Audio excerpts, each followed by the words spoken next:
श्री कृष्णाय नमः। श्री गोपीजन वल्लभाय नमः। श्रीमदाचार्य चरण कमलेभ्ये नमः। श्री गुसाई जी परम दयालवे नमः। श्री गुरवे नमः। अपने माथे बिराजता सेव्य स्वरूपाय नमः। सर्व वैष्णवने जय श्री कृष्ण। आज આપણે જોઈશું કડી 11મી। बहे जात भव सिंधु में दैवी सृष्टि अपार, तिनको करण उद्धार प्रभु प्रकटे परम उदार। श्री वल्लभ प्रकटे परम उदार। भावार्थ, લીલામાંથી વિખૂટા પડ્યા પછી આ દૈવી સૃષ્ટિ ભવસાગરમાં વહી જતી રહી હતી।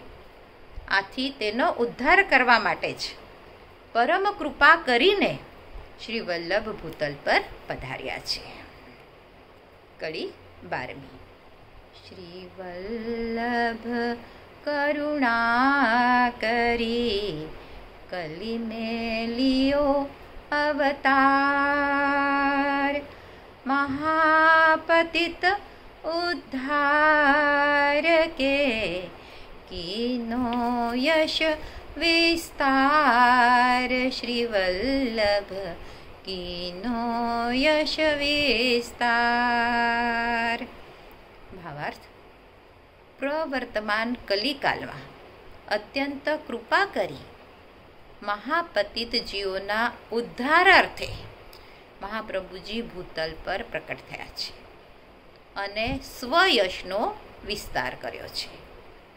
એટલે પતિત પાવનઃ અને સ્ત્રી શુદ્રાદ્રિ ક્ષમઃ વગેરે આપશ્રીના સર્વોત્તમ સ્તોત્રમાં નામ આપેલા છે।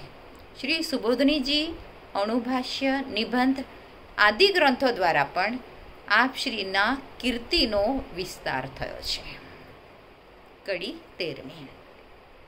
શ્રી વલ્લભ વલ્લભ કહત હો, વલ્લભ ચિતવન બેન।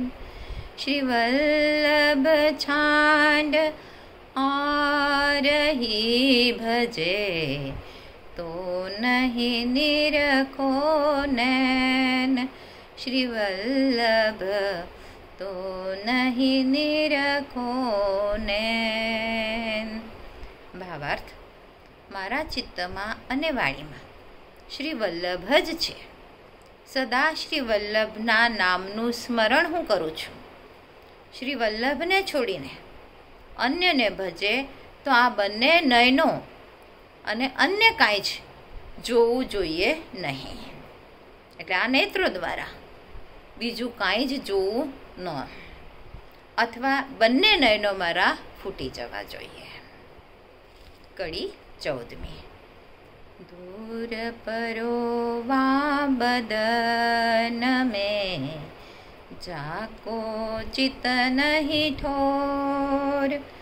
श्री वल्लभ वर को विसारी के नयनन निरखोर।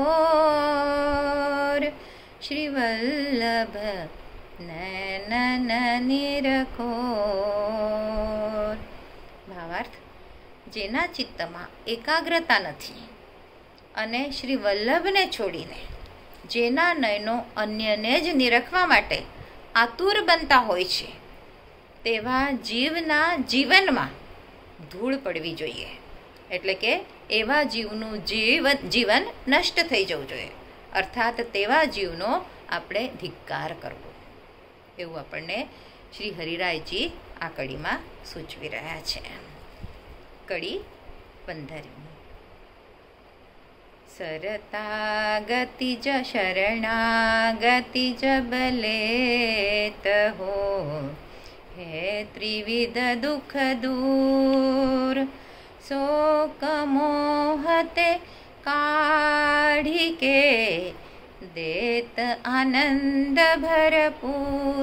श्री वल्लभ देत आनंद भरपूर। ભાવાર્થ: શ્રી વલ્લભના શરણથી જીવના ત્રિવિધ દુઃખ એટલે કે આધિભૌતિક, આધ્યાત્મિક અને આધિદૈવિક તરત જ દૂર થઈ જાય છે. જીવના શોકમોહ દૂર કરીને સ્વરૂપાનંદનું દાન કરે છે. 84 વૈષ્ણવોની વાર્તાના પ્રસંગમાં અનેક દૈવી જીવોના આવા દુઃખો દૂર કર્યાના પ્રસંગો આપણને જાણવા મળે છે, જોવા મળે છે. આજ માટે આટલું જ. આજના મારા વચનોને પ્રભુ ચરણોમાં સમર્પિત કરું છું. કૃષ્ણાર્પણમસ્તુ. જે કાંઈ ભૂલચૂક થઈ હોય તે માટે ક્ષમા ચાહું છું.